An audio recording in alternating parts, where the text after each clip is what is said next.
This is Orson Welles, speaking from London.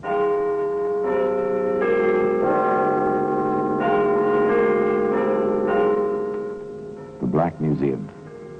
Here in the grim stone structure on the Thames, which houses Scotland Yard, is a warehouse of homicide, where everyday objects, a magazine, a cigarette lighter, a student's lamp, a paperweight, all are touched by murder. Here's a letter. It's a familiar object, handwritten, rather good bond paper. No imprint on the top, merely a date, a simple single initial for the signature. Do you notice the same thing about this letter that I do, sir? Rather a well-formed handwriting? More than that. This letter was written by an educated person, a very well-educated person. But for what a purpose? Well, today, that letter can be seen in the Black Museum.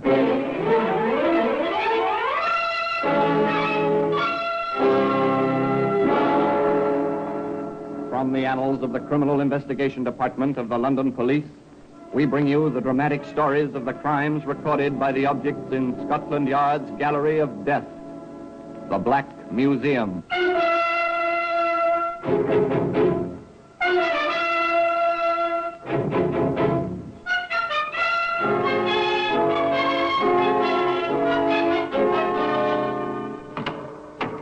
And here we are, in the Black Museum.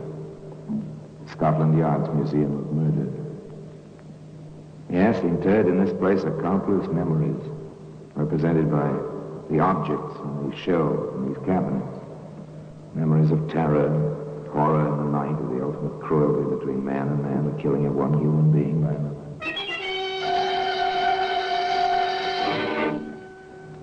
Yes, here lies death. In serried, endless ranks, pitiful instruments, not only guns and knives and poisons and the cords of the garroters, but the simple things, spoons and cups and even, yes, here, for instance, is a baby's pacifier, complete with the ivory ring. It's horrible, isn't it? Because dropped in a bedroom, it led to a woman who was a nurse. Dropped in a bedroom, it took that woman up the 13 steps to a hangman's noose. Here's the letter. The letter I told you about.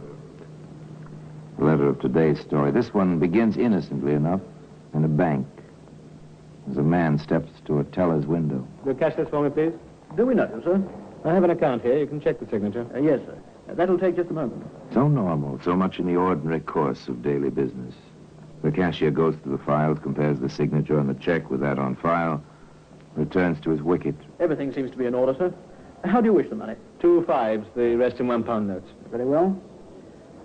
There you are, sir. It's your account. The customer counts the bills, nods that they come to the proper amount, and walks away out of the bank. A week or so later, in the office of the manager of that bank. Of course, we understand how you feel, Mr. Holt. The cashier in question will be here in just a moment. One would expect a bank to protect a depositor with more care. 3 forged checks, each one successively larger. Apparently, the forger felt himself safer each time. Apparently. If I hadn't requested my statement and the vouchers ahead of time this month, this might have gone on almost indefinitely. Mr. Holt drums his fingers angrily on the manager's desk. Both men sit silently, awaiting the arrival of the cashier. You sent for me, sir?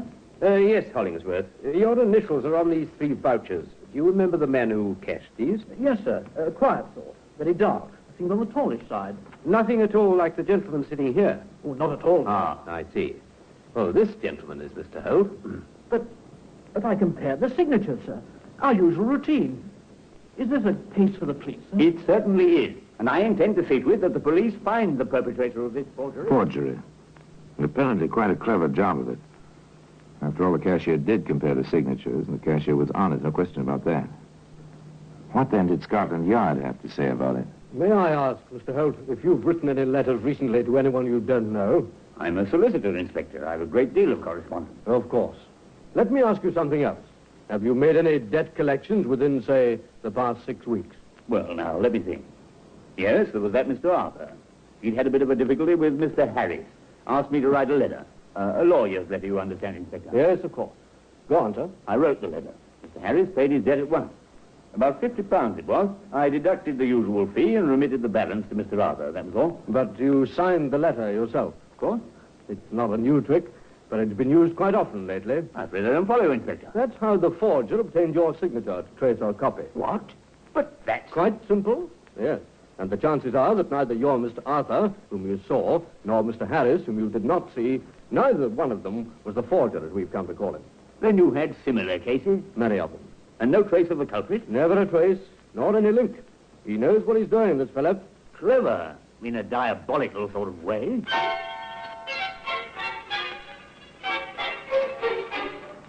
Clever in a diabolical sort of way. Well, you can fight this sort of cleverness with only two weapons, patience and vigilance.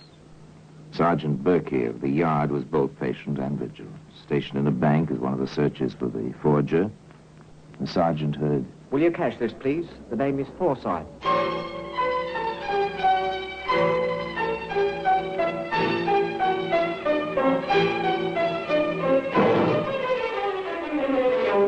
Beg pardon. Aren't you James Alsey? My name is Forsyth. Sorry, I saw you identified in the Mason case. Your name is Alsey. I'll have to ask you to come with me. My The credentials? sergeant took Mr. Halsey to the Yard. There, Inspector Dodson proceeded to the questioning. You, that check was a forgery, didn't you, Halsey? No, sir, I didn't. I see. You were just doing a busy man a favor, running to the bank to cash a check for him. That's it. Exactly right, Inspector. He promised me £500. He did for me trouble. I can hardly believe that. You, with your record, trusted like that? Some folks trust me. No doubt. Any questions, Sergeant? Yes, sir. Look here, Alsey. Where were you supposed to deliver the money? Carter and Company Limited, Queensbury Building, to Mr. Forsyth. Same name as was on that cheque. That's all I know. Except I'm out £500 and in trouble besides. No use, Sergeant. There'll be no Forsyth at Carter and Company. Let this fellow go. He's telling the truth for once. The man we want is the forger. Another blank. No link to the man whose mind was planning all this cleverness. Of course, they did learn one more fact about his operation. Just before we close the file, I think we might check up and see if we can learn anything from the real Mr. Forsyth.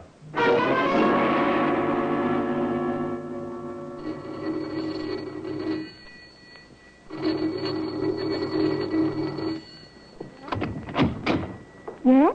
Oh, I'm a police officer. My credentials, ma'am. Oh, I expect you want to see my husband. Well, if you please, ma'am, we're making a few inquiries. Yes, come in. Thank you. We've had nothing but visits from the police ever since this forgery business. As if it wasn't bad enough already with the burglary last month and all that. What was that? A burglary, did you say, ma'am? That's right. Here's a policeman for you, dear. Oh, good evening. What can I do to help you? Oh, I think your wife has already supplied the answer to the question I was going to ask you, Mr. Forsyth. I understand you had a burglary last month. That's right, but there was nothing much stolen, just a few trinkets, nothing valuable. Oh, anything else? Why, yes. Don't you remember, dear? They took your checkbook. Oh, yes. Rather silly things, too. No, sir. Not so silly as you'd think. Oh, here are the particulars, sir. Thank you. Have you compared them with the information we have already on the forgery case? Yes, sir. The check that Halsey tried to cash came from the stolen book. Who was this forger? This mind which covered all trails to itself? Somewhere, somehow, the correct thread which would lead to the center of his web must be picked up somewhere.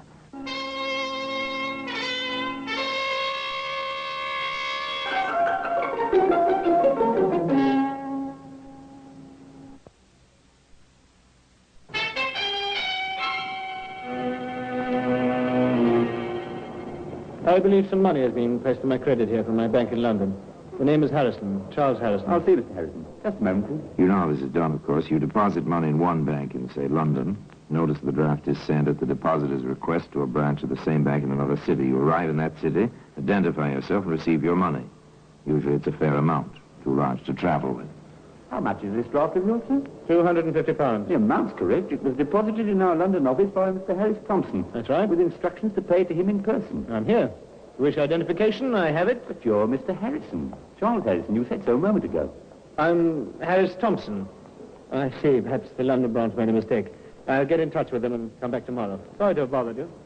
I caught your signal, Barclay. Something wrong? That fellow there, sir. Just going out the door. Gave me two different names while he was trying to collect on this draft. Some kind of swindle? I can't say, sir. The order came down from London in perfectly good order. There are £250 up there. It's a bit strange. And he behaved oddly. gave his name as Harrison. It's quite simple. Quite simple, really. Money had been deposited in London. The man who was to draw it in Yarmouth would thereby acquire the appearance and reputation of wealth and honesty. When he returned with a new forged draft, it would be honored. It's a neat scheme. But the fellow mixed up the names. The Yarmouth bank reported to the Yard.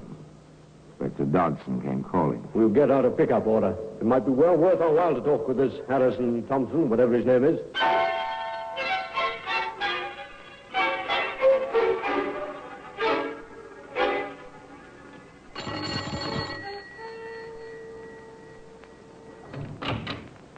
Yes? Does Mr. Harris Thompson live here? What name? Harris Thompson. No, doesn't live here. Oh, that's a pity.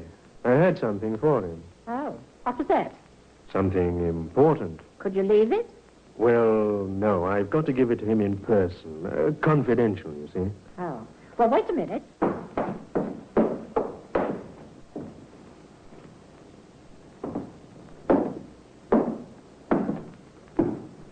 Yes?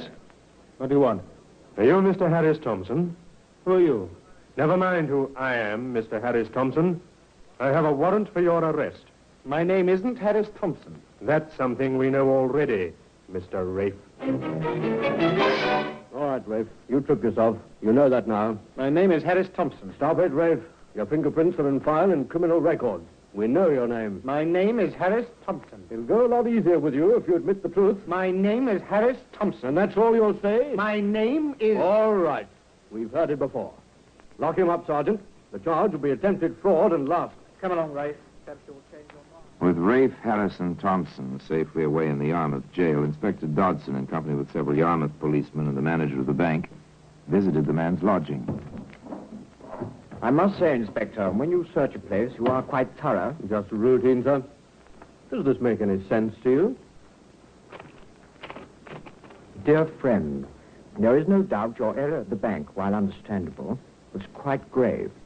However, I expect to rectify it shortly. The bank has requested that Mr. Thompson come there personally to sign a new bit of paper, giving Mr. Harrison permission to withdraw the money in Yarmouth. I will explain later exactly what I want you to do. In the meanwhile, do not come up to London. Caution has always been and always will be my watchword. Trust me, sincerely yours, J. While this fellow is describing our regular procedure where identification is in doubt. I see. Do you notice the same thing about this letter that I do, sir? Rather a well-formed handwriting. More than that. This letter was written by an educated person. A very well-educated person. But for what a purpose? Yes, the phrasing is simple, but the words he uses, it's a little difficult to understand, isn't it? Why someone with education would involve himself in something like this? Well, when we find Jay, we may have an answer to that. In the meantime, I think we may have our first direct link to the forger.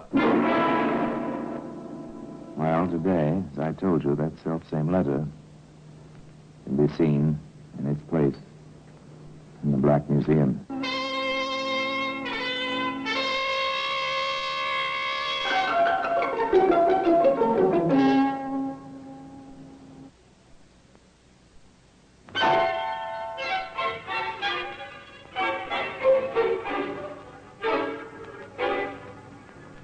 The words in the letter, signed simply J, told nothing new. The manner and style of its writing told many things. This J, possibly the long-sought forger, was a man of education and intelligence. A shadow figure using many other men to further his own designs. Seemed a kind of devil. But within a very few days, they learned he was at least a man. So my cousin Rafe is in trouble again. Yes, Mrs. Webster. And we would like to know the occasion of his visiting you. I haven't seen him in 10 years. My own aunt's son, and not in 10 years. Most of which he spent commuting back and forth in and out of prison. Why do you suppose he turned up now? He wanted something. First I thought he turned a new leaf, but he wanted something. A convenience. He'd taken a room in Yarmouth. Would I, he says, receive his mail for him? And you did? Yes, Inspector, I did. May I see whatever you have left of it? I haven't anything. Rafe's friend came and asked for all his mail. His friend? Yes, sir. And how a man like that came to be friends with Rafe, I'll never understand. Well-dressed, nice-looking, and with a real refined manner. Could you describe this man, Mrs. Webster? I had a good look at him. Even talked to him. Fair as she was. Brown hair, nice blue eyes. About, well, my husband's size, and he's 5'8". Weighs about 170 pounds. A nice mouth.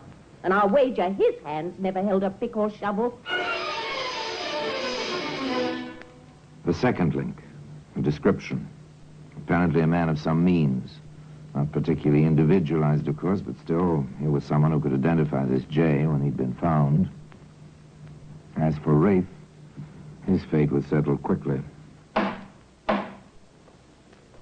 Rafe Martin, you have been convicted of fraud, attempted fraud, and conspiracy to commit fraud.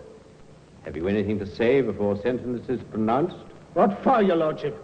Your mind's made up. Nothing I will say can change it. Very well. As you seem to be the dupe of someone with a great deal more intelligence than yourself, I've been tempted to lighten your punishment.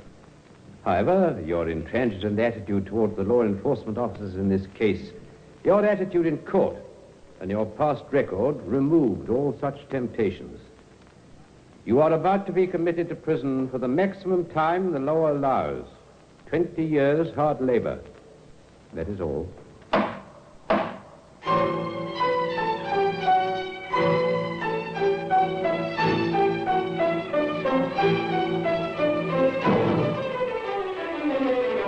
An underling, a dupe, went to prison. Shortly after his arrival there, Dartmoor, Rafe had a visitor in his cell. Surprised, Rafe? Only if you were to be my cellmate. Hardly that. But I may have the key which will unlock that door before you expect. I make no deals with coppers. 20 years is a long time. You'll be an old man when you get out. What of it? In fact, 20 years may be a life sentence for you. Nothing I can do about it? Isn't there? I think you know exactly what you can do about it. I don't talk. Your friend Jay didn't help you much in court, did he? Why should he? I don't think you owe him anything. Chances are he had the lion's share of all your little dealings, and now he's free to go right on while you're in here. Think about it, Rafe. If you change your mind, the water... Rafe thought about it. Honor among thieves. Up to a point, perhaps. But the cold, bleak winter at Dartmoor was beyond that point. At least for Rafe. All right, Inspector. But what's in it for me? I think your sentence will be considerably reduced. You were convicted on 3 counts, Rafe. The time for each might be made to run concurrently instead of consecutively, without too much difficulty. Is it a deal? Well, I can't promise. You know how such things are, Rafe. All right, I'll chance it. You never get him otherwise. He's too smart. He's a lawyer. What? That's right. Knows all the ins and outs, he does. Laughs all the time when another fellow's being fooled. He's laughing at me right now. You've seen him, then? I've seen him. What's his name? Or don't you know? Oh, I know all right. But he doesn't know I found it out. Followed him home one night. Had his name on his doorbell. I can be bright at times myself.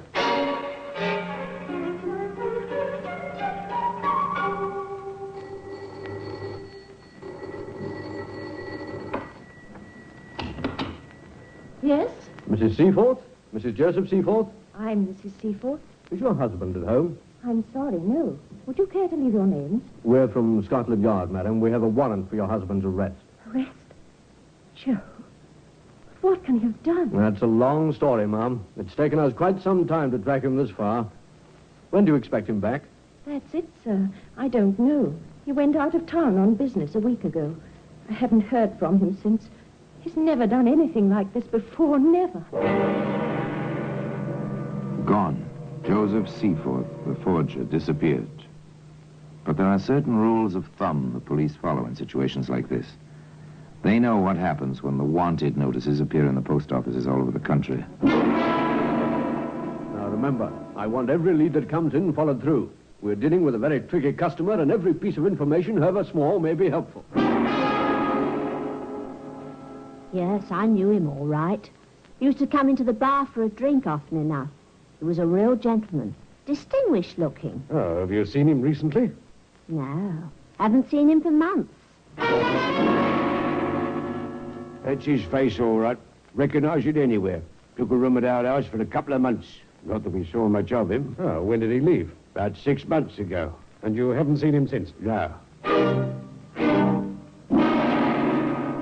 know so far, William, I'm confident that somewhere, sometime, somebody who's seen that wanted notice is going to meet up with Seaforth again. Hello there, Mr. Seaforth. But my name's not Seaforth. It's Saunders. It's Seaforth, all right, and mine's Halsey, Jack Halsey. One of the fellas you pretty near got into trouble, like you got Rafe Martin into trouble. I'll appreciate it if Don't waste your breath. Your picture's up, see? And a right good likeness it is, too. Oh. All right. I am Joseph Seaforth. And now that you know, how do you like to make some money with me? Money? How? I have a check. It's a good one. Will you cash it for me? What kind of knock do you think I am? Once burnt, twice shy. That's me every time. We've reason to believe, Halsey, that you've seen Seaforth. What if I have, Inspector? We want to know where. Why should I tell you? I would if I were you. We have enough in you to make you rather uncomfortable for a fair amount of time. All right, I saw him in a pub in Whitechapel. He hangs about down there a lot, I hear. Pass the word, Sergeant. We know Seaforth's in Whitechapel somewhere. Circulate his description to all stations. And, Sergeant. Yes, sir? Put the pigeons onto it, Sergeant. They'll know a lot more about him a lot faster than we will.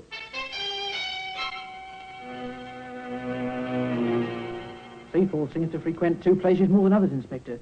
The Dancing Bear and the Monument. Well, he's getting a trifle careless, isn't he? With all his cleverness, he ought to have known better than that. The search had narrowed now. 2 pubs in Whitechapel. The inspector and Sergeant Berkey dropped in at the Dancing Bear for a quiet pint. Do this again, will you, landlord? Very well, sir. We seem to be drawing a blank here, Inspector. So far, yes. We'll wait a bit. There you are. There you are. Thank you, sir. By the way, we happen to be waiting for a fella, perhaps you know him. Name is Seaforth. Never heard of him. We don't ask names in here. One man's money is as good as another, as long as you don't cause trouble. That's the only way to stay in business. The inspector and the sergeant finished their ale. They lingered briefly, then All right, Sergeant. We'll go now. they left. Outside the door, the inspector turned back. Watch the landlord, Sergeant, through the window. I see him, sir. He's heading for the back room. Come along, Sergeant, before our man gets out of the back door. The fire door, sir. On the right-hand side. Good enough. Thanks. I'll be on my way. How are you, Goodbye. Mr. Seaforth? You're barking up the wrong tree, copper. This man's name is Saunders. Stay out of this, landlord, if you want to stay in business. My name is Saunders, and if you are the police, it's hardly necessary for you to molest decent citizens. It's no good, Seaforth. I think you know that. We have a warrant, and your fingerprints from your own apartment. All right, Seaforth. It's finished now. Perhaps one day you'll tell us why you did it. The law can be very dull. When you know it and turn it on itself, there's excitement of a sort. Perhaps one day you'll tell me how you picked up the proper thread. It doesn't matter very much at the moment. And the silent witness to that whole story is today in the Black Museum. Orson Welles will be back with you in just a moment. The trial of Joseph Seaforth was swift. One somewhat strange incident did occur, strange in the light of the man's background, previous experience. Throughout the trial, he made no effort to defend himself. He seemed quite ready to accept whatever punishment was determined for him. And then, as the judge was about to pronounce sentence, Seaforth requested the record of his case. He wished, he said, to enter objections to what he felt was inadmissible evidence. The judge denied the request on the grounds that the objection should have been made before the verdict was announced. So Joseph Seaforth went to prison for 20 years. And it was never determined why the lawyer in him awoke, only when it was too late. And now until next time, till we meet in the same place and I tell you another story about the Black Museum, I remain as always obediently yours.